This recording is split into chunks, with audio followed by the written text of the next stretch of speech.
Assalamualaikum warahmatullahi wabarakatuh. Saudaraku sekalian, para pecinta Al-Quran, bertemu dalam inspirasi Qurani membangun keluarga yang sakinah, mawaddah, warahmah. Sampailah kita pada pembahasan ketika terjadi riya, terjadi gelombang gejolak di dalam rumah tangga. Dari mana kita mengambil inspirasi ini?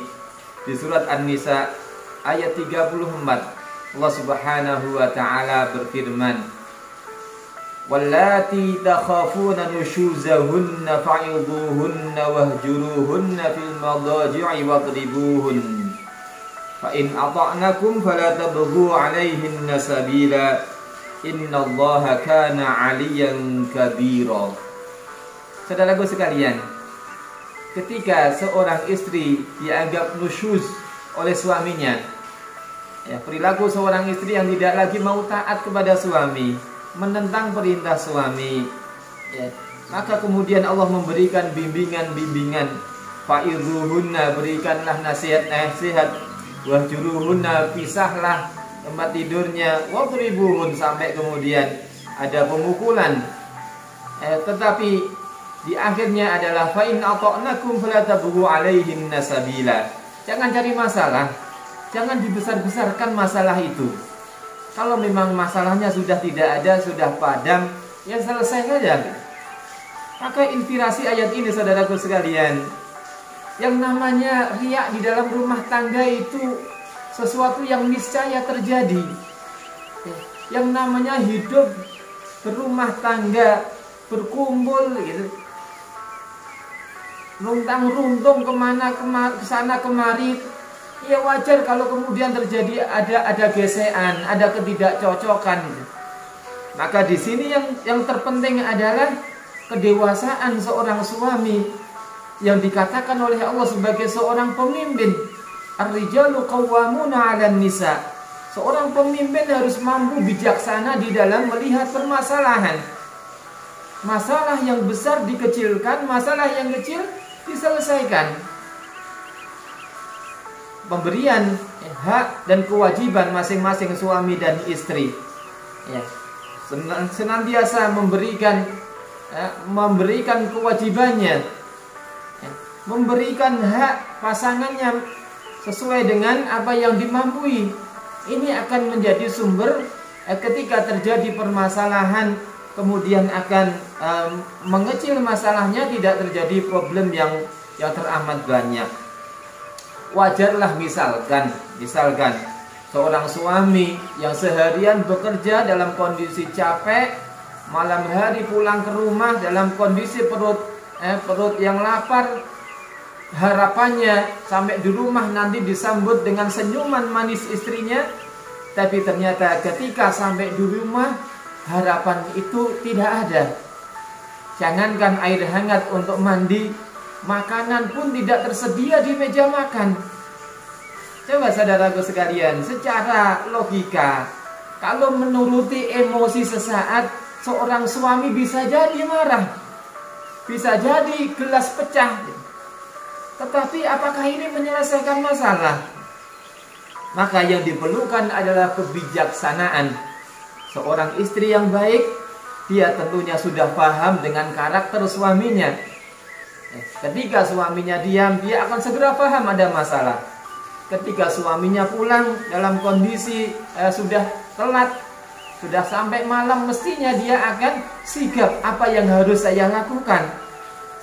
Apalagi sudah membangun rumah tangga bertahun-tahun, mestinya harus ada sensitivitas dalam dirinya, saling memahami, ta'aruf, tafahum, takaful, kenal banget dengan suaminya. Apa yang harus dilakukan sudah tahu.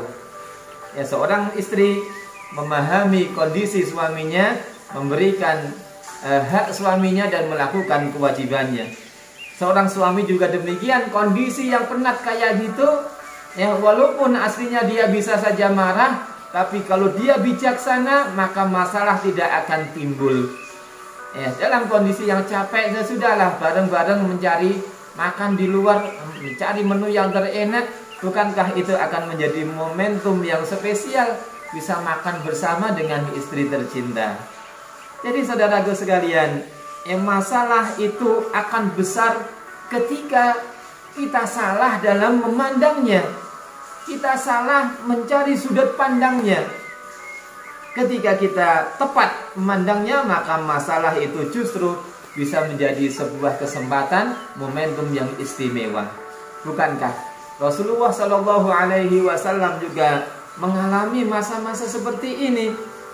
Sebagai manusia terbaik, bukan berarti keluarga beliau bebas dari masalah. Keluarga beliau pernah digoncang isu perselingkuhan. Ya, ini manusia mulia, dan akhirnya happy ending selesai dengan petunjuk Allah Subhanahu wa Ta'ala, karena memang tidak ada yang bersalah. Beliau juga pernah dengan Sayyidatina Aisyah radhiyallahu anha, ketika beliau menjamu sahabat-sahabatnya, dibawakan nampan yang berisi roti, dilihat oleh Sayyidina Aisyah, muncul kecemburuannya dengan istrinya yang lain. Nampan itu dilemparnya sampai jatuh, dan apa yang dilakukan Rasulullah? Kalau dia menuruti hawa nafsunya, seorang laki-laki yang menuruti hawa nafsunya bisa jadi dia marah. Seorang pemimpin besar diperlakukan seperti itu di depan tamu-tamunya. Coba kalau kita yang menjadi Rasulullah, saudaraku sekalian, kira-kira apa yang terjadi? Ya, karena Rasulullah orang yang bijak, beliau ambil nampan yang pecah itu, beliau ambil roti itu, disodorkan kepada tamu-tamunya. Ambillah wahai sahabatku, sesungguhnya ibumu sedang cemburu. Hanya itu saja. Kemudian beliau sampaikan kepada istrinya, nampan diganti nampan, roti diganti roti. Itu aja selesai. Aisyah juga kemudian sadar diri. Rasulullah juga berhasil mengendalikan suasana yang tegang itu menjadi momentum yang spesial. Masalah tidak jadi timbul. Khalifah Umar bin Khattab radhiyallahu anhu, seorang yang terkenal kerasnya, tetapi beliau juga pernah dimarahi oleh istrinya. Ada seorang sahabat yang mau wadul gara-gara istrinya sering marah-marah. Begitu sampai di depan pintu rumah Umar bin Khattab, beliau dengar ternyata Umar bin Khattab sedang dimarahi istrinya juga, dan beliau tidak menjawab sekalipun. Maka laki-laki ini pulang. Esok harinya dia sampaikan kepada Umar bin Khattab, ya Khalifah, bagaimana saya mau wadul kepada panjenengan sedangkan jenengan sendiri dimarahi istri jenengan? Maka Umar mengatakan, bagaimana saya mau marah kepada istriku sedangkan istriku yang mengurus rumah tanggaku, yang darinya lah Allah berikan anak keturunanku. Ini Masya Allah, saudaraku sekalian rahimakumullah. Jadi mari kita manage dengan baik. Problem itu akan selalu ada di dalam rumah tangga. Entah itu problem antara suami dan istri, problem anak, problem dengan tetangga, problem dengan saudara, semuanya sangat mungkin terjadi.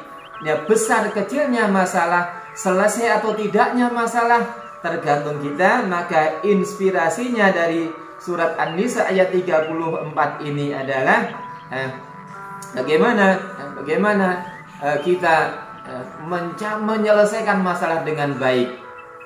Fa inna ta'nakum fala tabghu 'alaihinna sabila. Enggak usah membesar-besarkan masalah. Kalau memang sudah clear-clearkan saja.